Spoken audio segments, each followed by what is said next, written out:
కేరళ భగవతి జ్యోతిష్యాలయం ప్రేమ సమస్యలు, పెళ్లి సమస్యలు, భార్యాభర్తల గొడవలు, సంతానం, గృహ సమస్యలు, విద్య, ఉద్యోగం, వ్యాపారం, నరదృష్టి, నరఘోష సమస్యలు, కుటుంబ ఆర్థిక సమస్యలు, ఎటువంటి సమస్యకైనా 2 రోజుల్లోనే పరిష్కారం చూపబడును. స్త్రీ పురుషుల వశీకరణ 100% guarantee. Pandit Ramanachari. Phone number 9113881062. ఓం శ్రీ మాత్రే నమః. ఛానల్లోకి స్వాగతం అండి. వృశ్చిక రాశి వారు చేయవలసిన పూజ ఒకటి మిగిలిపోయింది. అందుకే లైఫ్ సెటిల్ కావట్లేదు. అయితే వృశ్చిక రాశి వారు ఎటువంటి ఫలితాలని పొందబోతున్నారో, మీ లైఫ్ సెటిల్ కాకపోవడానికి కారణం ఏమిటి, అలాగే వీరు బాగిపడ్డ పూజ ఏంటి, ఆ పూజ ఏ విధంగా చేయాలి, బాగిపడ్డ పూజను పూర్తి చేసిన తర్వాత మీరు ఎటువంటి ఫలితాలను చూస్తారు అనే వివరాలను కూడా ఈ వీడియోలో మనం తెలుసుకుందాం. కానీ అంతకంటే ముందుగా మీరు కనుక మన ఛానల్ని ఇప్పటి వరకు సబ్స్క్రైబ్ చేసుకోకపోతే వెంటనే సబ్స్క్రైబ్ చేసుకొని పక్కన వచ్చిన బెల్ ఐకాన్ నొక్కి ఆల్ సెలెక్ట్ చేసుకుంటే మేము ఇలాంటి వీడియోస్ అప్లోడ్ చేయగానే ముందుగా మీ మొబైల్కి నోటిఫికేషన్ వస్తుంది.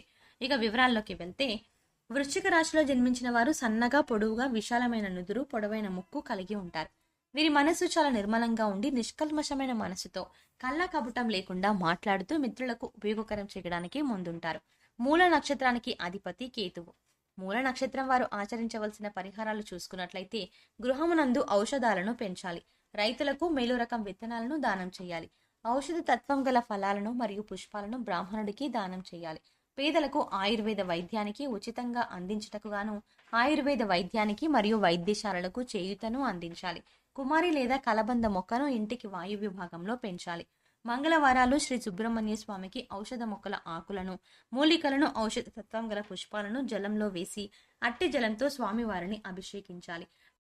ప్రతి నెల మీ జన్మ నక్షత్రం రోజున మీకు తోచిన ఆహార పదార్థాలు కొని మీ చేతితోనే బీదవారికి ఇవ్వండి. దీనితో మీ సంపద వృద్ధి అవుతుంది. ఆహార పదార్థాలు కొనివ్వడం వీలు కాకపోతే కనీసం 1 డజను నాణ్యమైన అరటిపళ్ళైనా కొని ఒక నిరుపేదకు ఇవ్వండి. మీ దోషాలు తొలగి మీ సంపదలో వృద్ధి అవ్వడానికి ఇది అత్యంత సమర్థవంతంగా పనిచేసే జ్యోతిష్య పరిహారం. కావున తప్పనిసరిగా ప్రతి నెల ఈ పరిహారం ఆచరించడానికి ప్రయత్నించండి. కేతువు అనుగ్రహం కొరకు కేతువు యొక్క బీజ మంత్రాన్ని ప్రతిరోజు లేదా తప్పకుండా ప్రతి మంగళవారం ప్రత్యేకించి కేతు కాలం యమగండ కాలంలో, అంటే ఉదయం 9 గంటల నుంచి 10 గంటల 30 నిమిషాల మధ్య 19 సార్లు పఠించండి. కేతువు యొక్క అనుగ్రహం కొరకు మంగళవారాల్లో కేతు కాలం యమగండ కాలంలో, అంటే ఉదయం 9 గంటల నుంచి 10 గంటల 30 నిమిషాల మధ్య వినాయకుని ఆలయాలను, పుణ్యక్షేత్రాలను దర్శించాలి. ఆలయంలో కొబ్బరికాయ, అరటిపళ్ళు, పూలు, అగరబత్తి, కర్పూరం వంటివి సమర్పించి కేతువు యొక్క అనుగ్రహం మరియు అనుకూలత కొరకు ప్రార్థించాలి. కానుకలు సమర్పించాలి. వినాయక మంత్రాలు, స్తోత్రాలు పఠించాలి. సంకష్ట నాశన గణేష స్తోత్రం, శ్రీ గణపతి అథర్వ శీర్ష స్తోత్రం పఠించాలి. మంగళవారాలలో మరియు ప్రతి నెల ఆర్ధ నక్షత్రం ఉన్న రోజులలో ఓం రుద్రాయ నమః అనే మంత్రాన్ని 108 సార్లు పఠించాలి. ప్రత్యేకించి మంగళవారాలలో కేతుకాలం యమగండ కాలం సమయంలో ఉదయం, మధ్యాహ్నం మరియు ప్రతి నెల ఆర్ధ నక్షత్రం ఉన్న రోజులలో శివాలయాలకు వెళ్లి శివుని ముందు ఈ మంత్రాన్ని పఠించడం మరింత శుభప్రదం. శివాలయంలో కొబ్బరికాయ, అరటిపళ్ళు, పూలు, అగరబత్తి, కర్పూరం వంటివి సమర్పించి కేతువు యొక్క అనుగ్రహం మరియు అనుకూలత కొరకు ప్రార్థించాలి. కేతువు గ్రహం యొక్క అనుగ్రహం కొరకు చేసే ఈ పరిహారం కొంతవరకు కుజగ్రహ దోషాలను కూడా తొలగిస్తుంది. వీధి కుక్కలకు ఆహారం అందివ్వాలి. కొడుకు వరస అయ్యే వారిని ప్రేమగా చూసుకోవాలి. నలుపు, తెలుపు రంగులో ఉన్న కంబలిని దానం చేయాలి. దేవాలయాలు అలాగే నిర్మించడానికి విరాళాలు ఇవ్వాలి. పిచ్చాసుపత్రిలో రోగులకు సహాయం చేయాలి. అనాథ పిల్లలకు చీరదీసి వారికి భోజన సదుపాయం కల్పించాలి. ఉలవలతో చేసిన ఆహార పదార్థాలు పేదలకు పంచాలి. ఉలవలను నీటిలో నానబెట్టి గోవులకు తినిపించాలి. మంగళవారం నాడు నియమంగా ఉండాలి. మంగళవారం రోజున ఉపవాసం కూడా ఆచరించవచ్చు. కేతువు యొక్క అనుగ్రహం కొరకు మంగళవారాలలో సాంబ్రాణి, నువ్వుల చెట్టు ఆకులు, మారేడు పట్ట, ఏనుగు దంతం వీటిలో మీకు లభించిన వాటిని నీళ్లలో వేసి కాచి ఈ నీటితో స్నానం చేయాలి.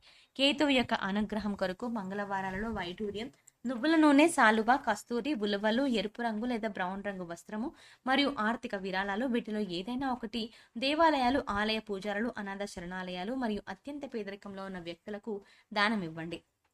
లేదా మీరు ఇవ్వగలిగినంత ఆర్థిక విరాళం ఆన్లైన్ చెల్లింపు ద్వారా ఏదైనా ప్రసిద్ధ ఆలయానికి పంపండి.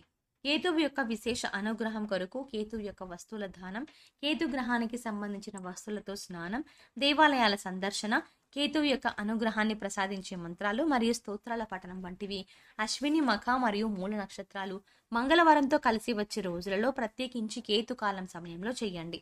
మంత్ర జపం రాత్రి సమయంలో చేయడం శుభప్రదం. అలా వీలు కాకపోతే మీకు కుదిరిన సమయంలో చేయవచ్చు. కాకపోతే ప్రతిరోజు ఒకే సమయంలో మంత్ర జపం చేయాలి. స్నానం చేసి శుభ్రమైన సాంప్రదాయ బట్టలు ధరించి తూర్పు దిక్కున కానీ ఉత్తరం దిక్కున కానీ చూస్తూ ప్రతిరోజు ఒకే చోట మంత్ర జపం చేయాలి. బీజ మంత్రాలను బిగ్గరగా పైకి పలకకూడదు. కాబట్టి మనసులోనే మంత్ర జపం చేయాలి. పూర్వాషాఢ నక్షత్రానికి అధిపతి శుక్రుడు. మీరు ఆచరించవలసిన పరిహారాలు: నీటి పుష్పాలు మరియు పండ్లు గ్రామంకి తూర్పు దిశలో గల దేవాలయంలో పూజార్థమై బహుకరించాలి. తూర్పు దిశలో దేవాలయాలు లేనట్లయితే గ్రామంలో గల ఏదైనా ఒక దేవాలయంలో బహుకరించాలి. ప్రతి గురు మరియు శుక్రవారాలలో చేపలకు ఆహారం వేయాలి. డబ్బులు ఇచ్చి జీవించి ఉన్న చేపలు కొని వాటిని తిరిగి నీటిలో వదిలేయాలి. అయితే అత్తరు మొదలగు సుగంధ ద్రవ్యాలను బ్రాహ్మణుడికి శుక్రవారం నాడు దానం చెయ్యాలి. దేవాలయాలకు అగరవత్తులు, ఇతర సుగంధ ద్రవ్యాలు, గులాబీ జలము మరియు విగ్రహాలకు అలంకరణకి కావలసిన సామాగ్రిని కొని ఇవ్వాలి. జాలరులు, చేపలు పట్టేవారు కష్టాల్లో ఉన్నట్లయితే వారికి సహాయ సహకారాలు అందించాలి. అంతేకాకుండా శుక్రగ్రహం వల్ల కష్టాలు రాకుండా ఉండడానికి శుక్రుని అనుగ్రహం కొరకు శుక్రుని యొక్క బీజ మంత్రాన్ని ప్రతిరోజు లేదా తప్పకుండా ప్రతి శుక్రవారం 16 సార్లు పఠించండి. శుక్రగ్రహం యొక్క అధిష్టాన దైవం శ్రీ మహాలక్ష్మీదేవి అమ్మవారు. శుక్రుని యొక్క అనుగ్రహం కొరకు శుక్రవారం రోజులలో అమావాస్య తిథుల్లో శ్రీ మహాలక్ష్మీదేవి అమ్మవారిని పూజించాలి. శుక్రవారం రోజుల్లో శ్రీ మహావిష్ణువు సమేత మహాలక్ష్మి ఆలయాలను, పుణ్యక్షేత్రాలను దర్శించాలి. ఆలయంలో కొబ్బరికాయ, అరటిపళ్ళు, పూలు, అగరబత్తి, కర్పూరం వంటివి సమర్పించి శుక్రుని అనుగ్రహం కొరకు ప్రార్థన చేయాలి. శుక్రవారం అమావాస్య తిథుల్లో శ్రీ మహాలక్ష్మి మంత్రాలను, శ్రీ కనకధార స్తోత్రాన్ని, శ్రీ సూక్తాన్ని పఠించాలి. స్త్రీలను గౌరవించాలి. వివాహం కాని అమ్మాయిలకు త్వరగా వివాహం జరగడానికి బహుకరించాలి, సహకరించాలి. బొబ్బర్లతో ఆహార పదార్థాలు చేసి పేదలకు పంచాలి. గోవుకు బొబ్బర్లను నీటిలో నానబెట్టి తినిపించాలి. శుక్రవారం నాడు నియమంగా ఉండాలి. శుక్రవారం రోజున ఉపవాసం కూడా ఆచరించవచ్చు. శుక్రగ్రహ అనుగ్రహం పూర్తిగా లభించడం కొరకు శుక్రగ్రహ మంత్రాన్ని ప్రతిరోజు లేదా తప్పకుండా ప్రతి శుక్రవారం 16 సార్లు పాటించండి. ఉత్తరాషాఢ నక్షత్రానికి అధిపతి సూర్యుడు. ఏనుగులు మరియు గుర్రాలకు గ్రాసాన్ని సమకూర్చాలి. ఏనుగు మరియు గుర్ర బొమ్మను లేదా పటాన్ని దక్షిణ గోడకు తూర్పు ముఖం ఉండేలాగా అమర్చాలి లేదా తగిలించాలి. శ్రీ సూర్య భగవానుని ఆరాధన వీరికి శుభ ఫలితాలను ఇస్తుంది.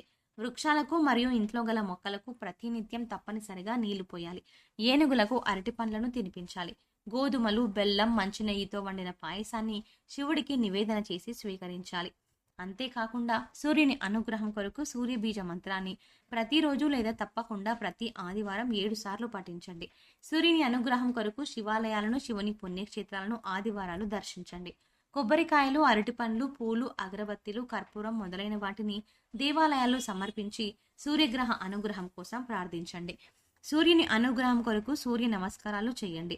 సూర్యుని అనుగ్రహం కొరకు ప్రతి ఆదివారం శివుని మంత్రాలు, రుద్ర మంత్రాలు, శ్రీ ఆదిత్య హృదయ స్తోత్రం మరియు శ్రీ రుద్రాష్టకం తప్పకుండా పఠించండి. సూర్యుని అనుగ్రహం కొరకు ఆదివారాల్లో కుంకుమ పువ్వు, రక్తచందనం, మనిషిల, అలకులు, దేవదారు, వట్టివేళ్లు, యష్టి మధుకం, ఎర్ర పుష్పాలు, ఎర్ర గన్నేరు పువ్వులు, వీటిలో మీకు లభించిన వాటిని నీళ్లలో వేసి కాచి ఈ నీటితో స్నానం చేయాలి. ఆదివారాల్లో ఎరుపు మరియు కాషాయ రంగు దుస్తులను ధరించాలి.